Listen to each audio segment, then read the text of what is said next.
युवराज की सहायता के लिए जाना होगा।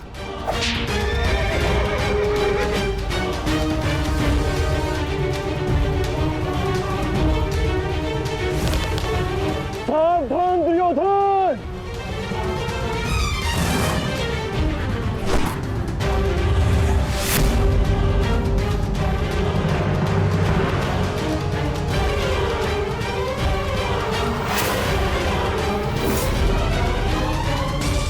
चूक गए अर्जुन, अपना एक बाण व्यर्थ कर दिया तुमने। ना मेरा बाण अपना लक्ष्य चूकता है और ना मैं कोई बाण बिना लक्ष्य संधान करता हूं।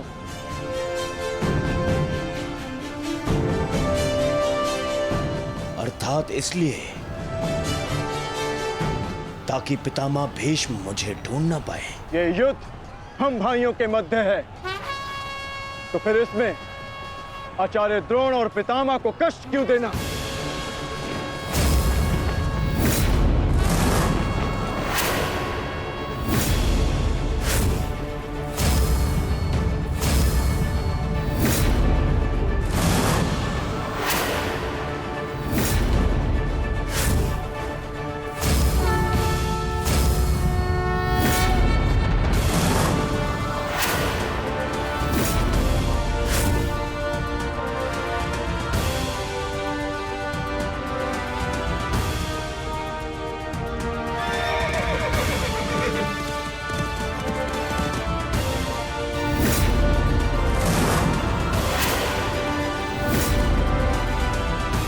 युद्ध क्षेत्र में योद्धा कहाँ है, ये जानने का सबसे अच्छा संकेत है उसके युद्ध की पताका। सारी पांडव पताकाएं एक साथ, अर्थात वहां कोई एक विशेष शत्रु है, और वो विशेष शत्रु युवराज दुर्योधन के अतिरिक्त और कोई नहीं हो सकता।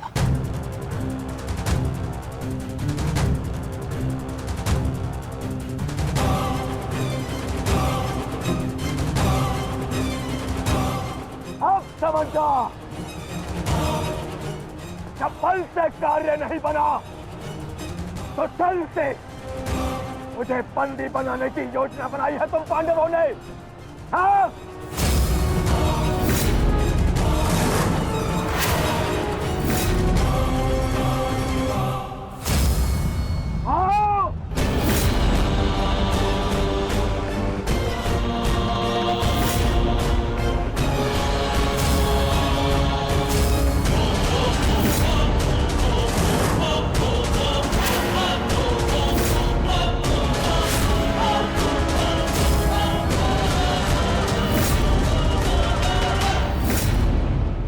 दुर्योधन!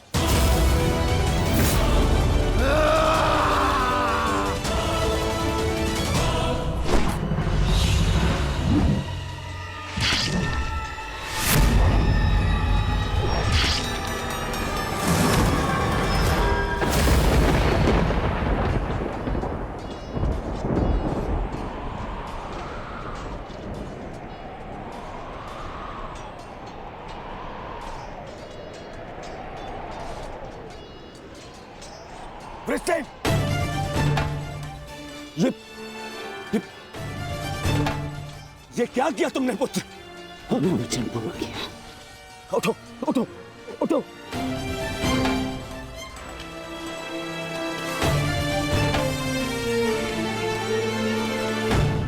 ये मेरे और इन पांडवों के मध्य का युद्ध है, तुम्हारा नहीं।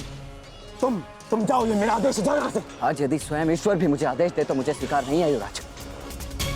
आपके द्वार से कोई खाली हाथ नहीं लौटना चाहिए युवराज। शत्रु युद्ध मांग रहा है यार।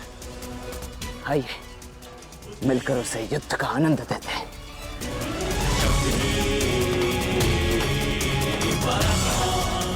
हर हर महादेव, हर हर महादेव।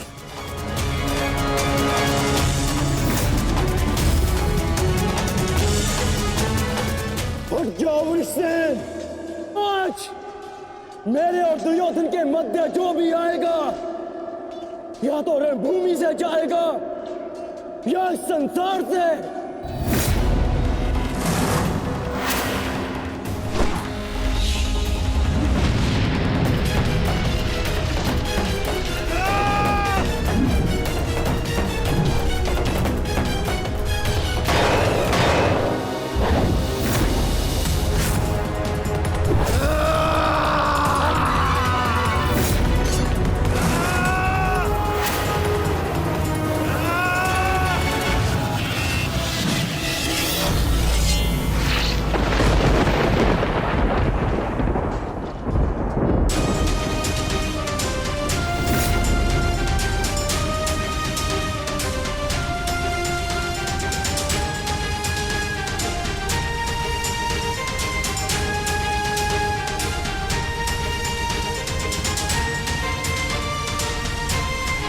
क्रिस्टियन, तुम ठीक तो हो पुत्र?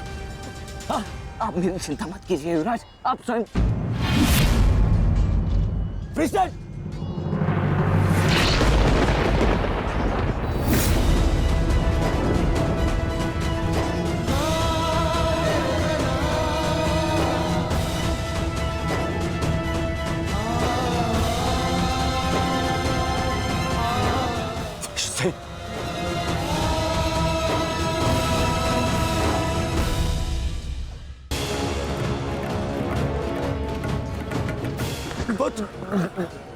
क्रिस्टियन, अभी भी समय है, लौट जाओ।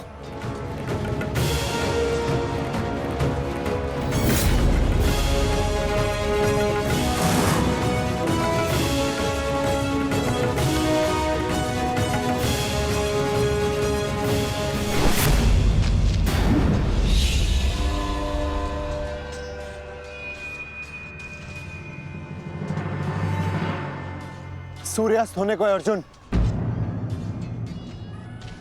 संधान करो।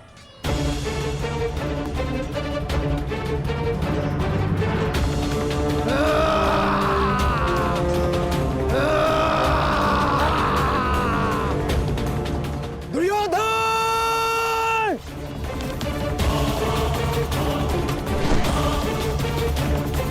युवराज!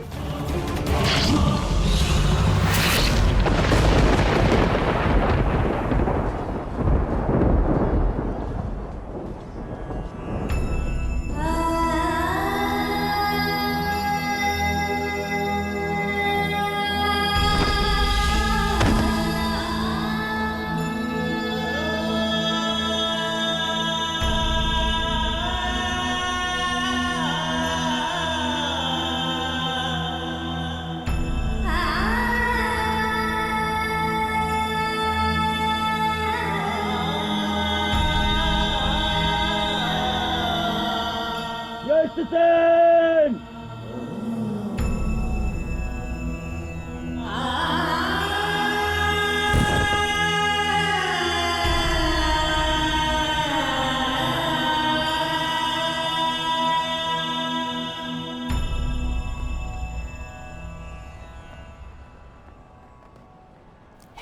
युवराज, आप सुरक्षित तो है। हाँ पुत्र, मैं सुरक्षित।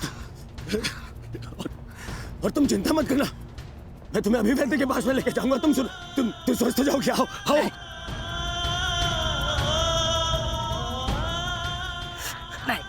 नहीं युवराज, मेरे पास समय नहीं है। नहीं। मुझे कहीं और जाना है। कहाँ जाना है पुत्र? मुझे जाना।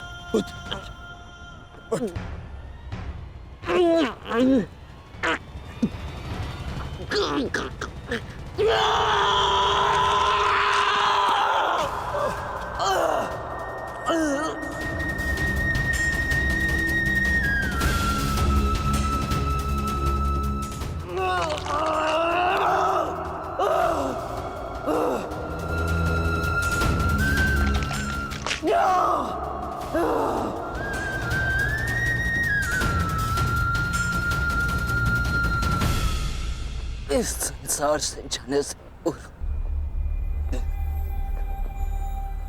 मुझे उनसे मिलना है जिन्होंने मुझे इस संसार में आने का लक्ष्य समझाया।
हुसैन।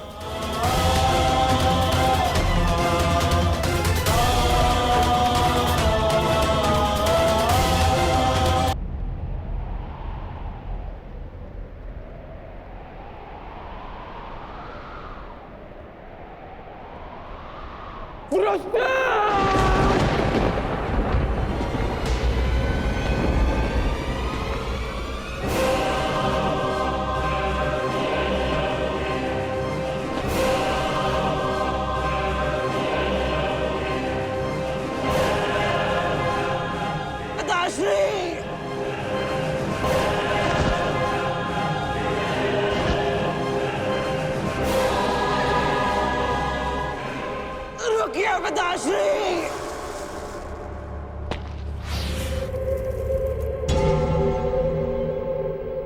आप वचनबद्ध हैं। आप व्यापार नहीं करेंगे। मैं नहीं चाहता कि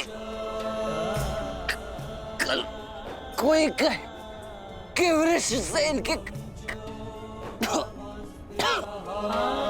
कारण वचनवीर कर्ण ने अपना वचन तोड़ दिया।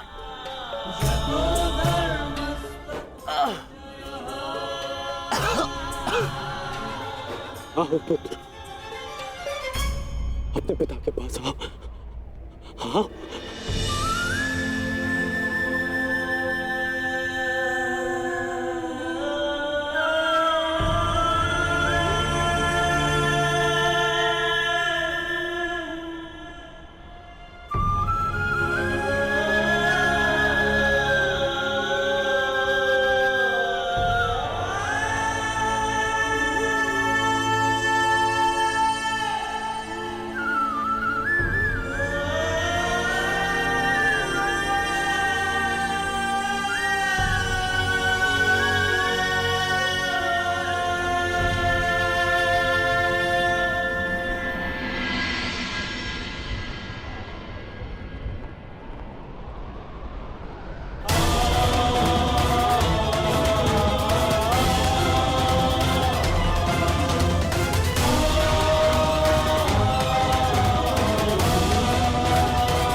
मैंने अपना वचन पूरा किया पिताश्री।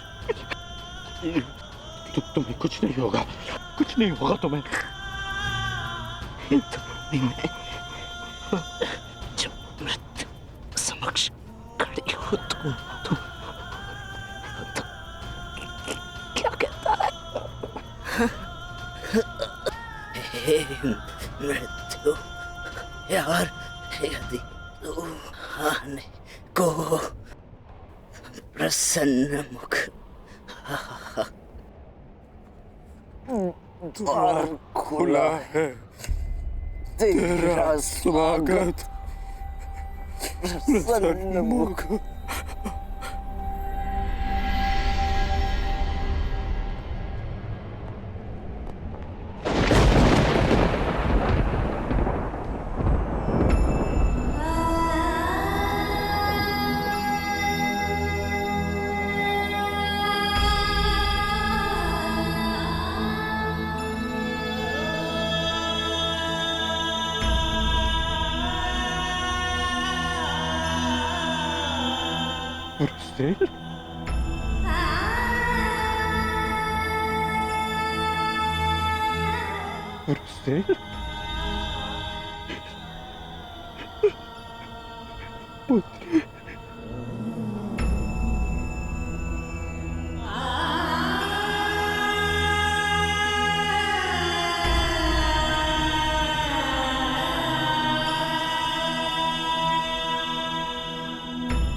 पुत्र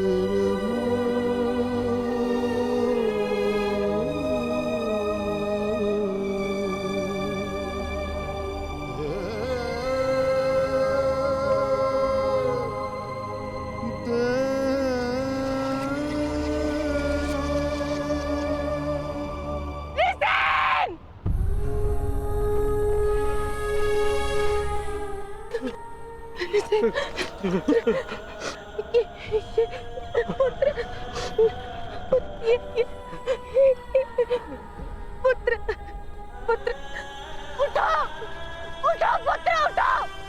तुम्हारी माता तुम्हें इसकी आज्ञा नहीं देती। उठो उठो पुत्र उठो।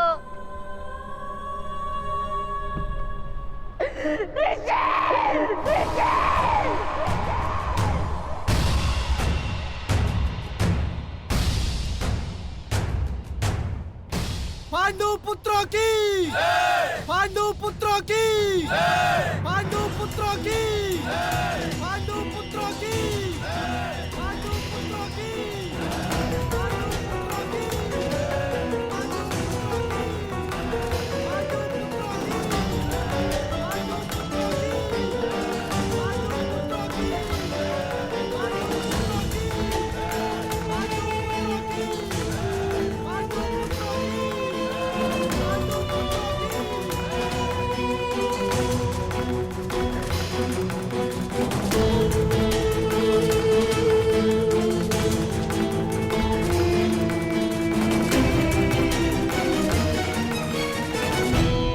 किस बात का उत्सव मनाया जा रहा है पांचाल कुमार?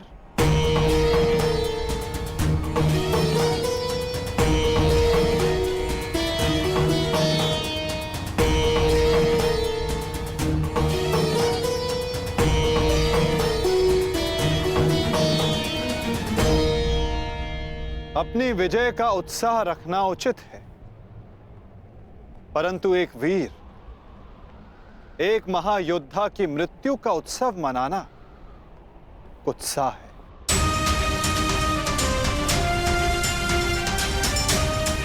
जब वीर उत्तर की मृत्यु पे हमने शोक मनाया था, तो आज वृषसेन की मृत्यु पर हमें उत्सव नहीं मनाना चाहिए।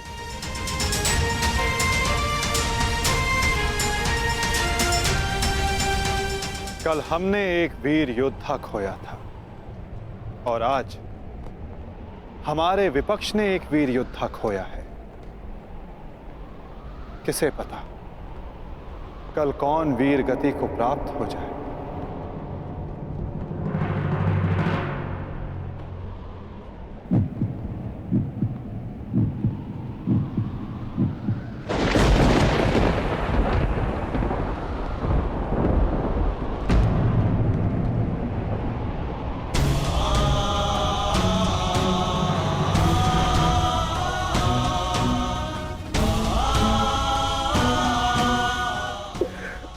मुझे मैं तुम्हारे पुत्र की रक्षा नहीं कर पाया मित्र। आज यदि मैं जीवित हूं तो केवल तुम्हारे इस वीर पुत्र के कारण। रक्षा तुम मुझे उसकी करनी चाहिए। मेरा पुत्र अपना कर्तव्य पूर्ण करते हुए वीर गति को प्राप्त हो गया। मुझे इस पर गर्व है।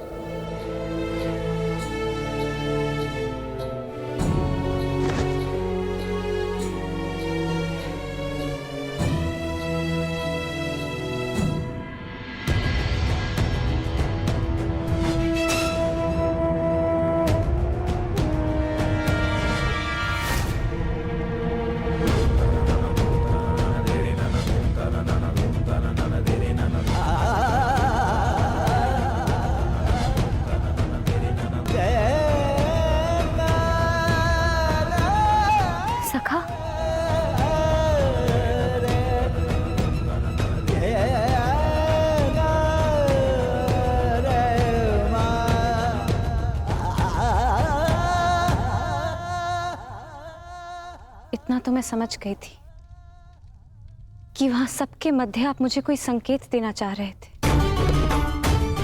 परंतु आपका मंतव्य क्या था सखा? मैं समझ नहीं पा रही हूं। वो क्या है जो आप कहकर भी नहीं कह रहे थे? बताइए सखा। यही कि युद्ध में शत्रु का बाण नाम या मुख देखकर नहीं आता, वो केवल हृदय को छलनी कर जाता है सखी।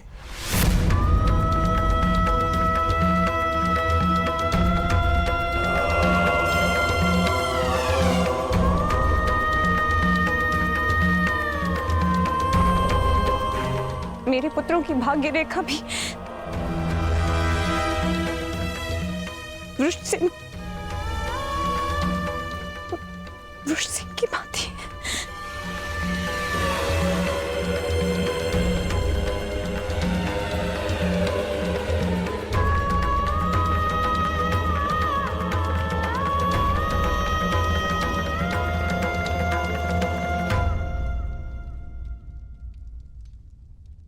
आने वाले कल पर तुम्हारा कोई वश नहीं, और जो कल हो गया उस पर शोक मनाने का कोई लाभ नहीं।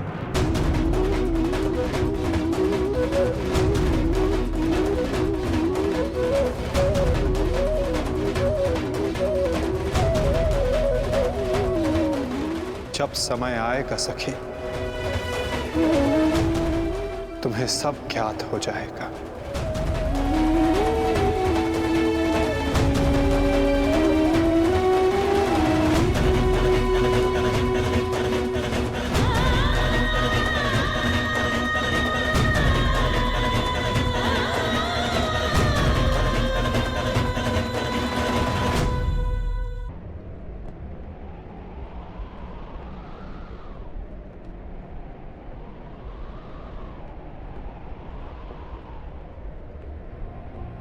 है मृत्यु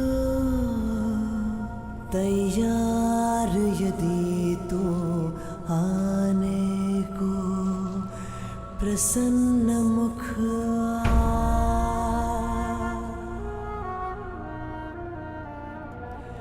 द्वार खुला है तेरा स्वागत, वीर खड़ा द्वारे अभयागत।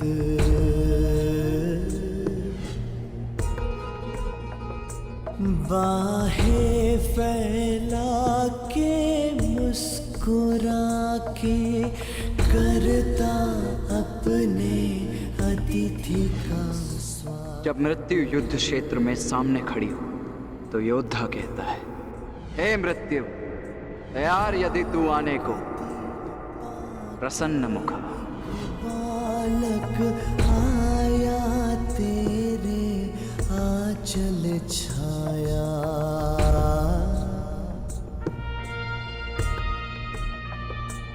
पिता की गोद में खेल सकाना, तेरी गोद में सोने आया।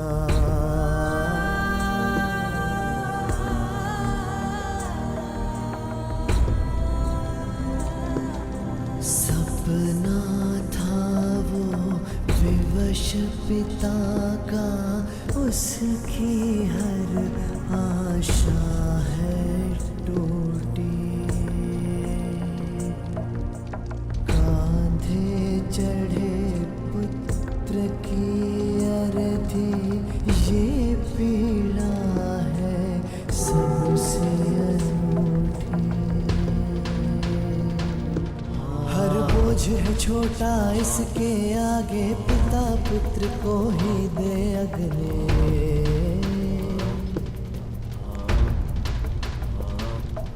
अश्रु है बहे आज अंगारे, आग नहीं है अब ये बुझने।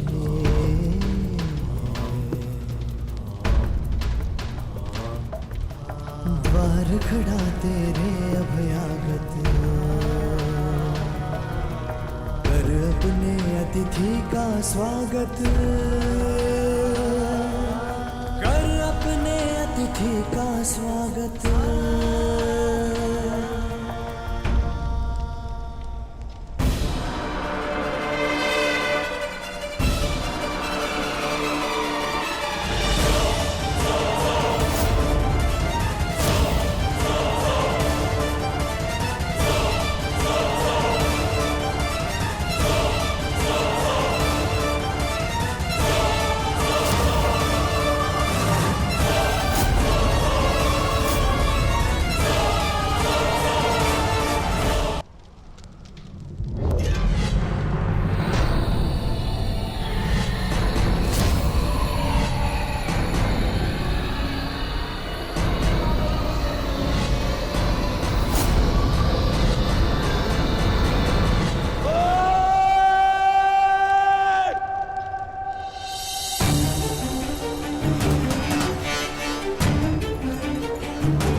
छोड़ो मुझे! इनका इतना साहस! यहाँ आ गए! क्यों आए हो यहाँ? आज के युद्ध पर अपनी विजय का उन्माद दिखाने, या फिर इनकी मृत्यु पर उपहास उड़ाने? हाँ,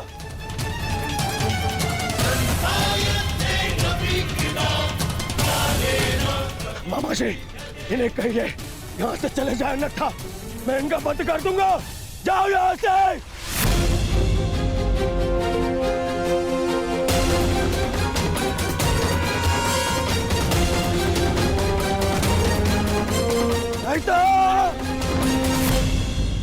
नहीं मित्र,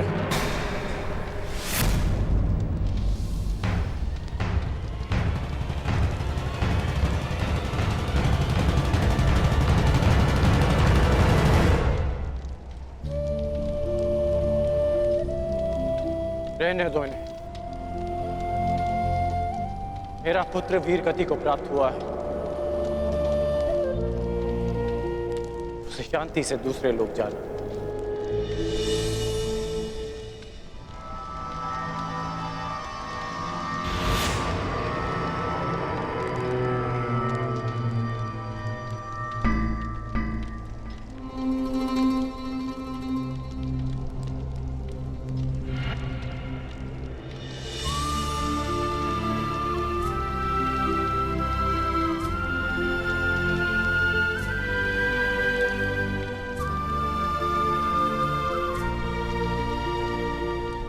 आप सब मेरे पुत्र के अंतिम संस्कार में आए,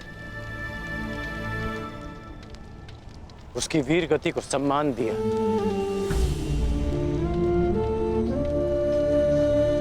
उसके लिए आपका बहुत बहुत धन्यवाद।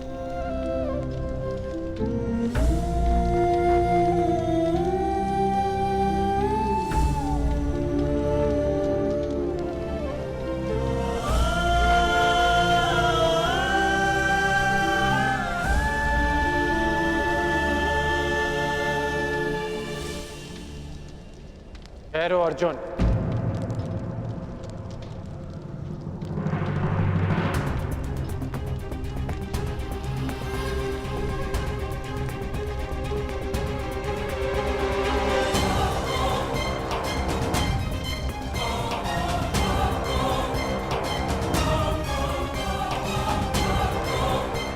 उस दिन की प्रतीक्षा करना जब मैं युद्ध भूमि में प्रवेश करूंगा।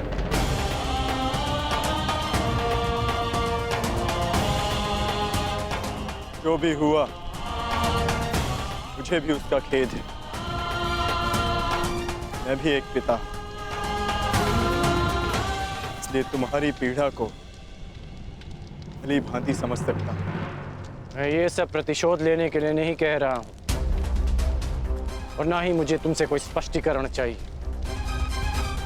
और ना ही तुम्हारी सहानुभूति। मेरे पुत्र ने अपना कर्तव्य पूर्ण करते हुए अपने प्राण दिए, उसे वो सम्मानित अंत मिला जो हर योद्धा का स्वप्न होता है। मैं ये सब इसलिए कह रहा हूं क्योंकि अब उसका अधूरा काम मैं पूर्ण करूंगा। प्रयास करूंगा कि तुम्हें भी सम्मानजनक अंत मिले।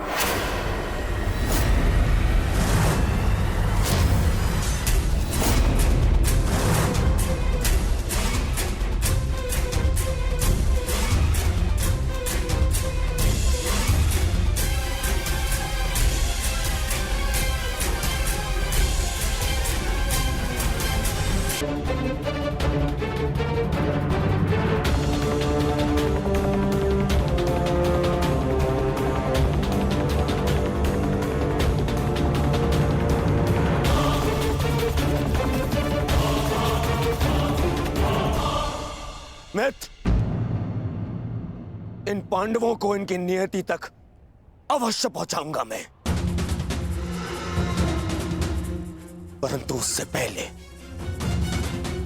उस विश्वासघाती को उसकी नियति तक पहुंचाऊंगा। तो हमारे ही पक्ष में है।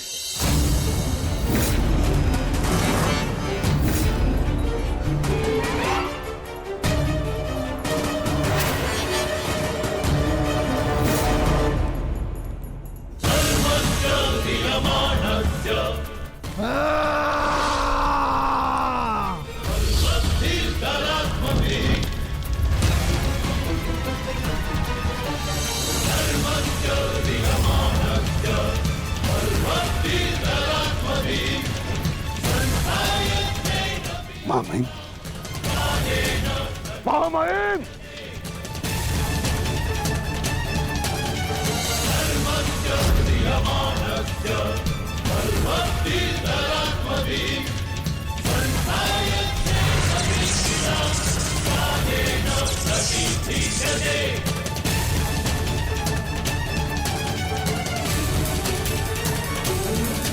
महामहिम, आप ठीक तो है? महामहिम के शिविर में अग्नि लगाने का दुस्साहस किसने किया? उत्तर दो।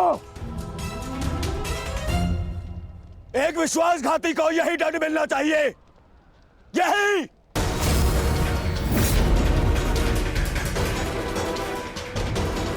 सावधान दुर्योधन, आज की हार के कारण शब्दों का चयन करना भी भूल गए हो तुम। लज्जा नहीं आती तुम्हें? नहीं आचार्य, मैंने सर्वथा उचित शब्दों का ही चयन किया है। आज जो कुछ भी हुआ वो इनके कारण हुआ है। इनके पांडवों के प्रति प्रेम भाव के कारण ही आज वृषसेन वीर गति को प्राप्त हो गया।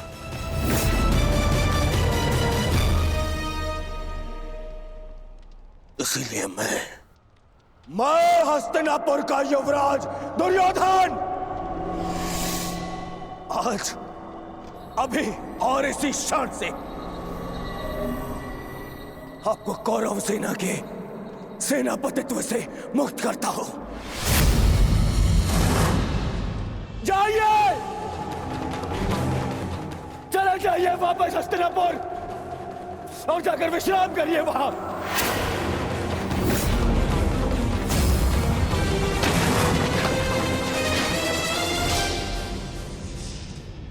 अपने शब्दों पर नियंत्रण रखो दुर्योधन, और अपनी सीमा मत लांघो। सीमा लांघ नहीं रहा हूं, आज तो सीमा बना रहा हूं।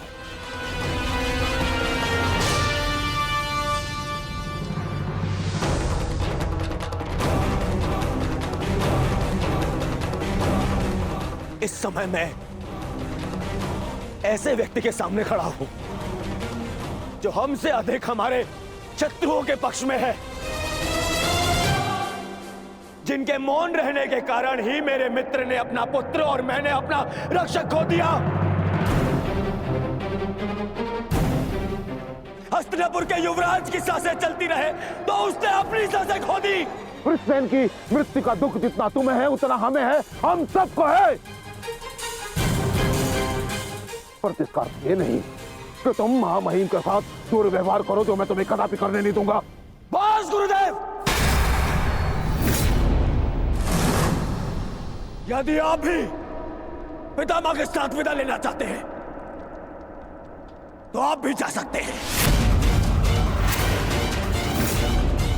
आपको ससम्मान विदा करेगा यह दुर्योधन।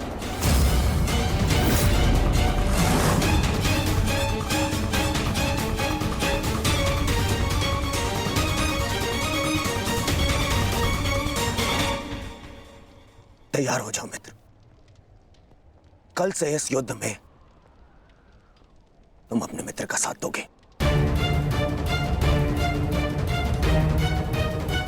इनसे कहीं अधिक इस युद्ध में मुझे तुम्हारी आवश्यकता है मित्र।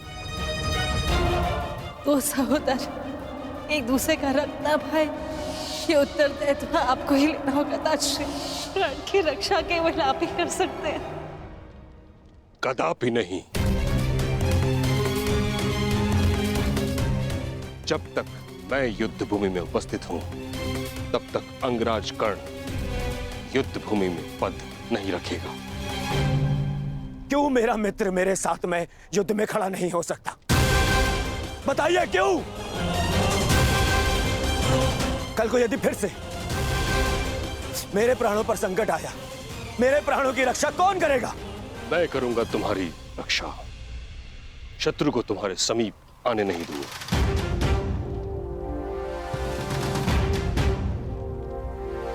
कल सूर्य की पहली किरण के साथ तुम ही नहीं अपितु समस्त पांडव भीष्म पितामह का वह रूप देखेंगे जिसकी किसी ने कल्पना भी नहीं की हो।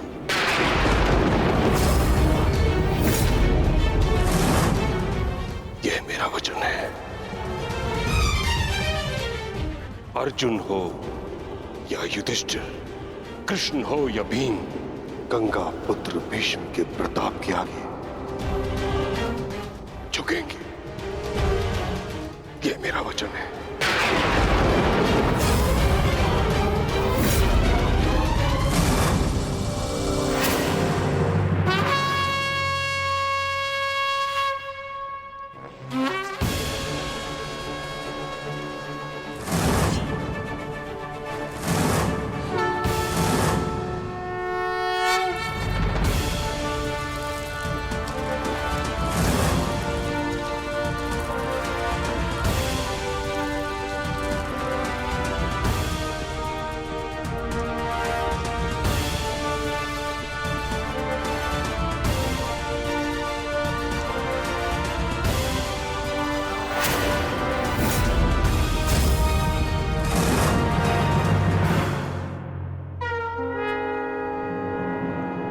युद्ध का चौथा दिन।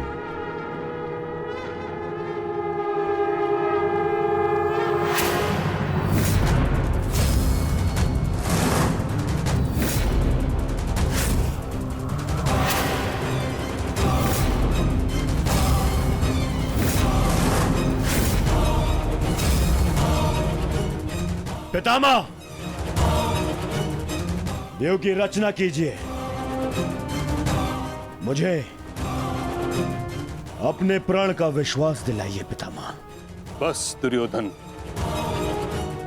अन्य कोई व्यूह नहीं। चलो सारथी।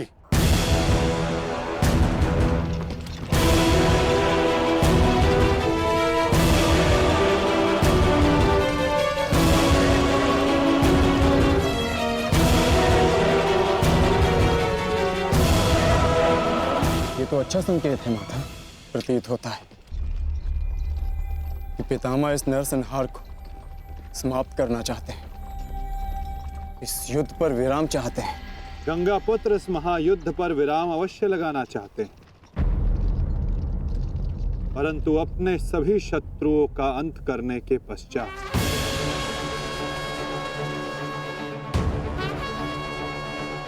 आक्रमण करो पांडु पुत्रों, और यदि सामर्थ्य हो तो जीवित रहो।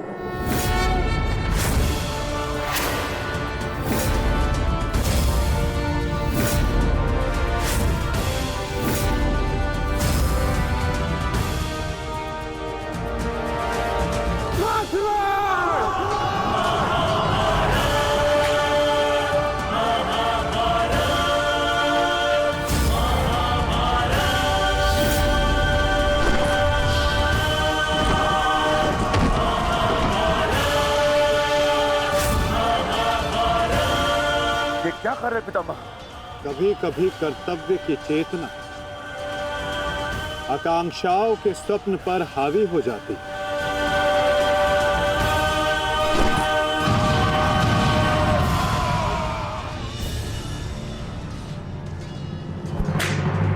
यह मेरी अंतिम चेतावनी है पांडुपुत्रों, और तुम्हारे पास ये अंतिम अवसर है।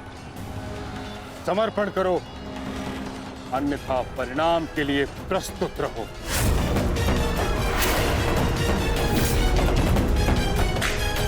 यदि समर्पण नहीं किया तो ऐसा संहार देखने को मिलेगा कि जिसकी आशा भी नहीं की होगी तुमने।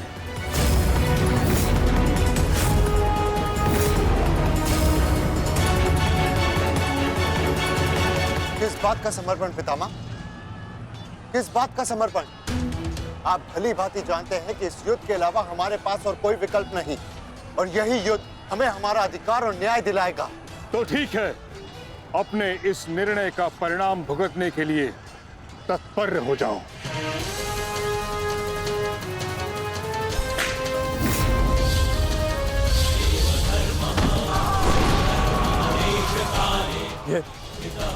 ये पितामह क्या कर रहे हैं? हमारे सैन्य बल का क्रूरता से अंत कर रहे हैं। अर्जुन, तुम्हें पितामह को रोकना होगा, क्योंकि हम सभी में केवल और केवल तुम ही इसमें सक्षम हो।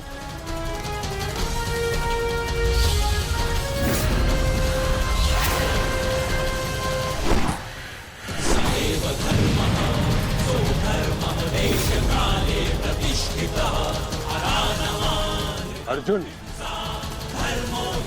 युद्ध करो अथवा समर्पण।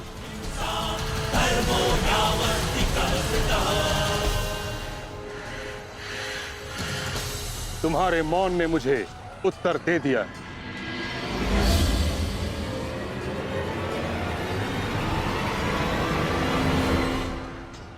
और तुम द्वंद्व करना चाहते हो भी या नहीं?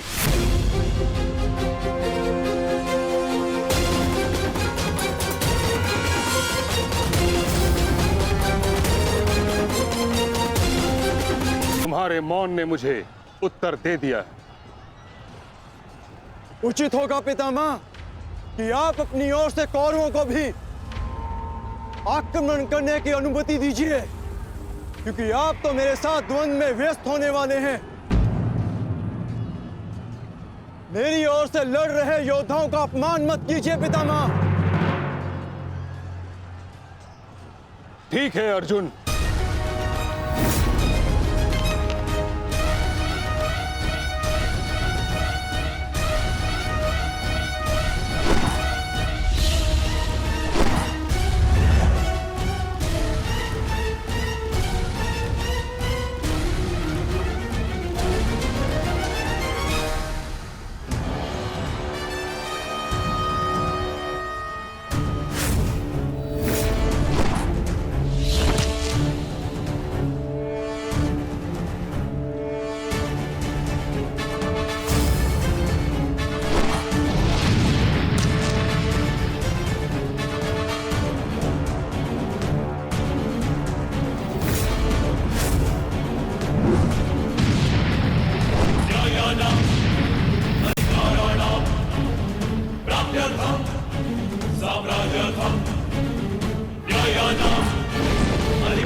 युद्ध का 9वां दिन।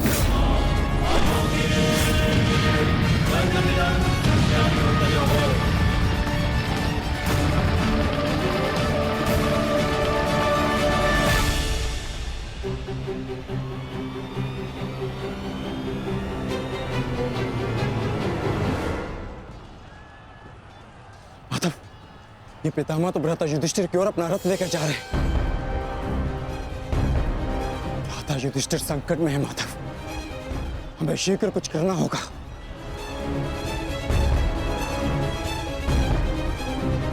तुम भली भांति जानते हो युधिष्ठिर कि तुम मुझसे द्वंद्व करने में सक्षम नहीं हो।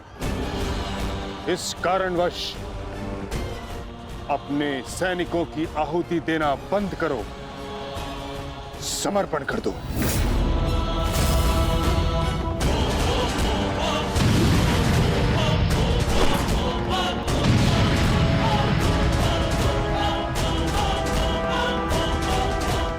अद्भुत पितामह,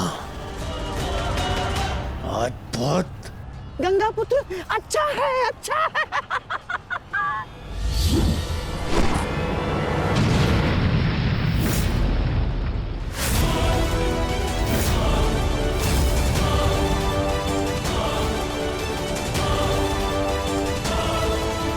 मेरे मार्ग से हट जाओ।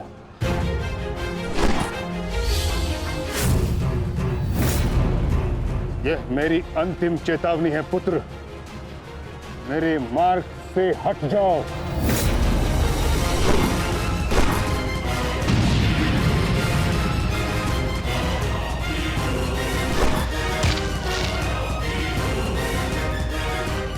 समर्पण करो।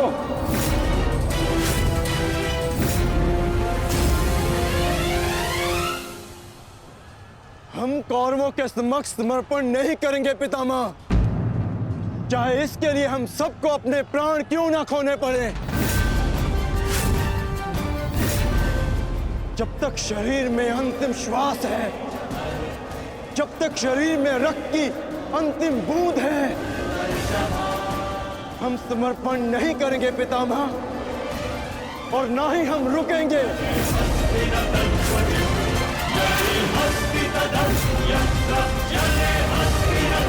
ठीक है अर्जुन, यदि तुम्हारा निर्णय यही है तो मेरा उत्तर भी जान लो।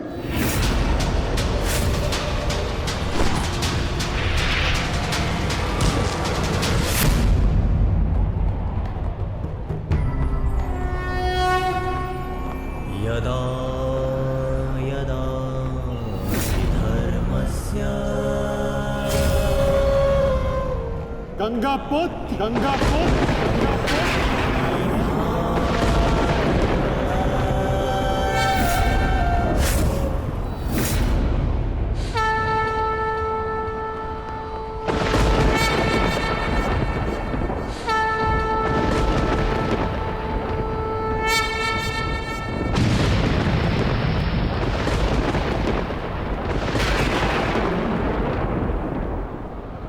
मेरे शस्त्र ना उठाने के दिए गए वचन को मेरी दुर्बलता मत समझना।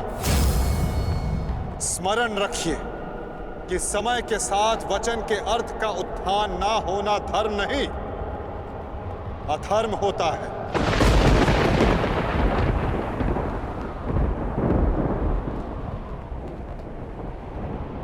मैं केवल अपने कर्तव्य का पालन कर रहा हूं वासुदेव, और ऐसा करने से मुझे कोई नहीं रोक सकता।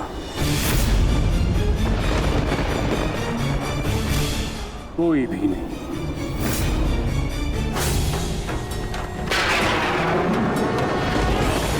शांति का मैत्री का प्रयास भी विकास ना समझ सके तो नाश ही। अबोध पे प्रहार से विकास दे एक कर्ण रुद्र सब ज्ञान का विनाश भी।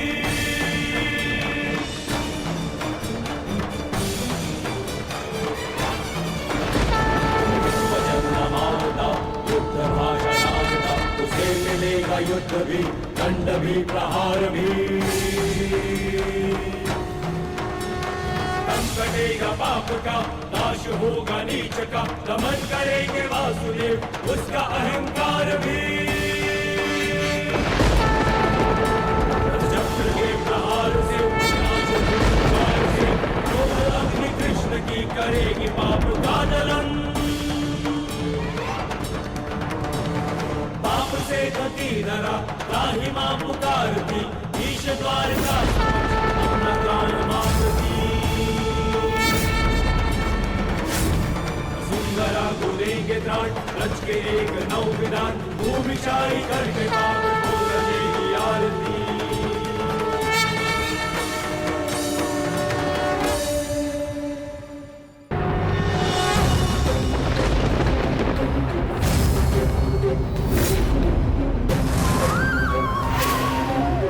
मुझे ऐसा करने पर विवश मत कीजिए गंगा पुत्र।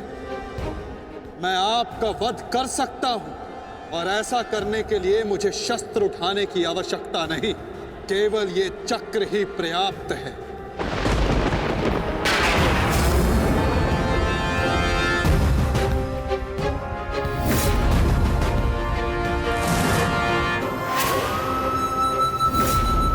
गंगा पुत्र देवव्रत, मैं इस समय ना मनुष्य वासुदेव हूं, ना ही मैं यदुवंशी कृष्ण हूं। मैं इस समय केवल गुरु श्रेष्ठ हूं।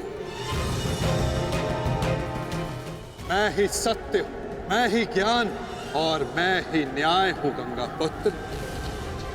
इस महायुद्ध का आवाहन और इस युद्ध में आपकी उपस्थिति मेरे निर्णय से है गंगा पुत्र। आपका जीवन मेरे निर्णय, मेरी इच्छा से था और अब आपकी मृत्यु मेरे अधीन है।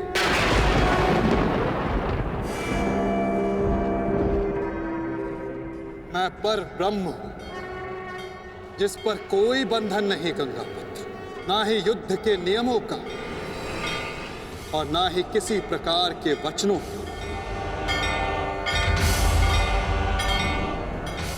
आपके अंत के लिए शस्त्र ना उठाने की प्रतिज्ञा को तोड़कर मैं आपका वध करूंगा गंगा पुत्र।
धर्म स्थापना के मार्ग पर आगे बढ़िए वासुदेव।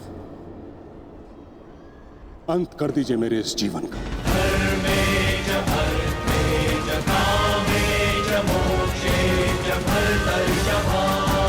मैं स्वयं को आपको समर्पित करता हूं।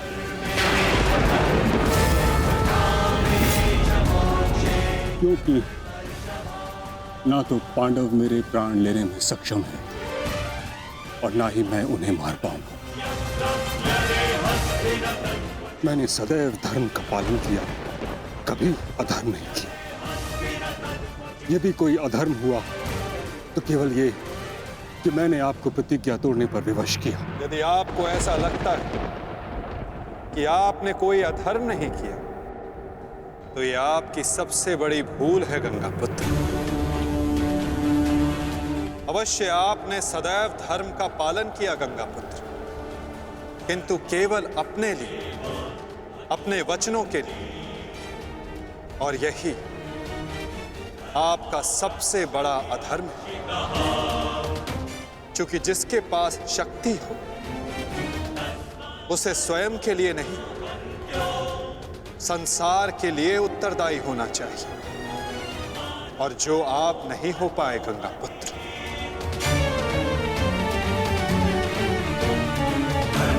और आपका तथाकथित धर्म ही आपका अज्ञान, आपका सबसे बड़ा शत्रु और अधर्म बन गया। किंतु वासुदेव, मैंने तो सदैव वही किया जो मेरी अंतरात्मा ने कहा।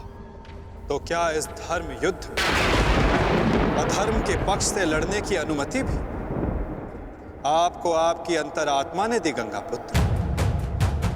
भरी सभा में द्यूत में होते छल को देख मौन रहने की अनुमति क्या आपको आपकी अंतरात्मा ने दी थी गंगा पुत्र? कुल वधू का वस्त्र हरण होते समय शस्त्र उठाने के लिए क्या आपको आपकी अंतरात्मा ने रोका था गंगा पुत्र? हस्तिनापुर की सुरक्षा के लिए आपने इतिहास की सबसे भीषण प्रतिज्ञा ली गंगा पुत्र, परंतु आप हस्तिनापुर का अर्थ ही अनुचित समझ बैठे। आपने सिंहासन को हस्तिनापुर समझ लिया, और देखिए उसी भूल का, उसी अधर्म का परिणाम है ये महाविनाश गंगा पुत्र। आपने हस्तिनापुर के सिंहासन का त्याग नहीं, आपने संसार के प्रति अपने कर्तव्यों का त्याग किया था गंगा पुत्र, और यही आपका सबसे बड़ा अधर्म था।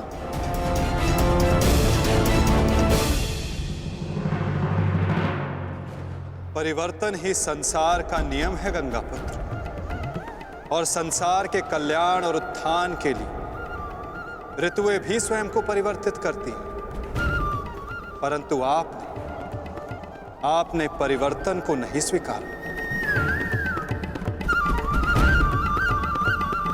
जो स्थिर हो जाए वो मनुष्य नहीं, पाषाण है, और जो अपने विचार को कभी बदले नहीं वो मानवता का शमशान है गंगा पुत्र।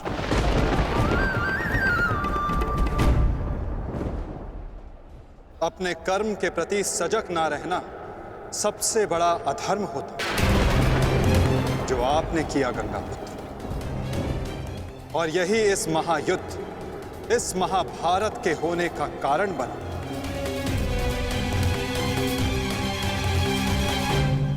प्रभु, मेरा मार्ग दर्शन कीजिए। आपका कर्तव्य यह है गंगा पुत्र कि आप अपने शस्त्र को त्याग कर अपने जीवन का बलिदान देकर इस अधर्म को रोकें।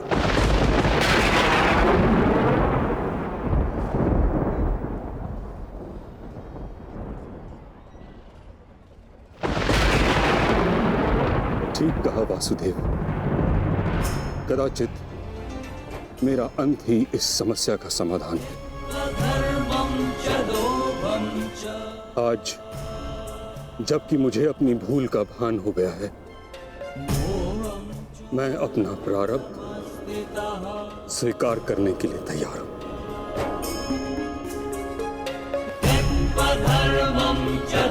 चक्र का संधान कीजिए वासुदेव, और मुझे मृत्यु का सौभाग्य देने की कृपा कीजिए।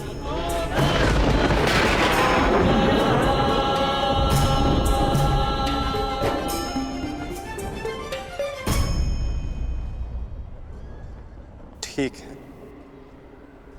यदि आपकी इच्छा ये मृत्यु पाने की है तो मैं अपनी प्रतिज्ञा को तोड़कर तुम्हें मुक्त करता हूं गंगा पुत्र।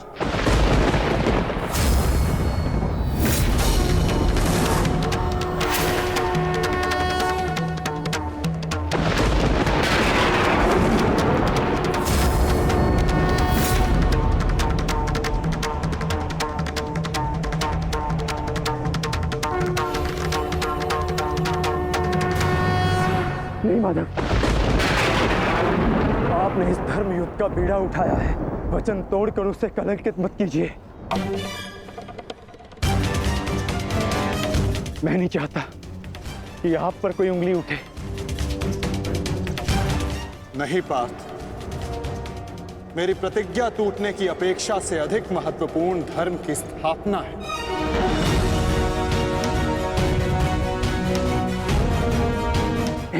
नहीं माता, नहीं। आपने ही बारब्रीक को वीर गति दी है माता, ताकि इस युद्ध से जुड़ी प्रतिज्ञाएं, वचन और प्रारब्ध भंग ना हो सके। तो क्या आप स्वयं इसे तोड़ देंगे?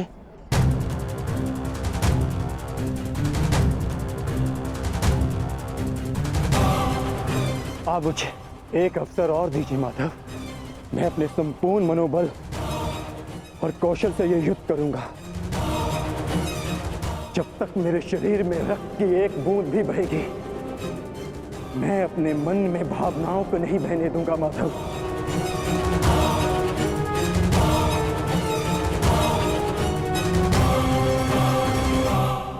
मैं पितामह का अंत करूंगा, अंत करूंगा, अंत करूंगा, अंत करूंगा।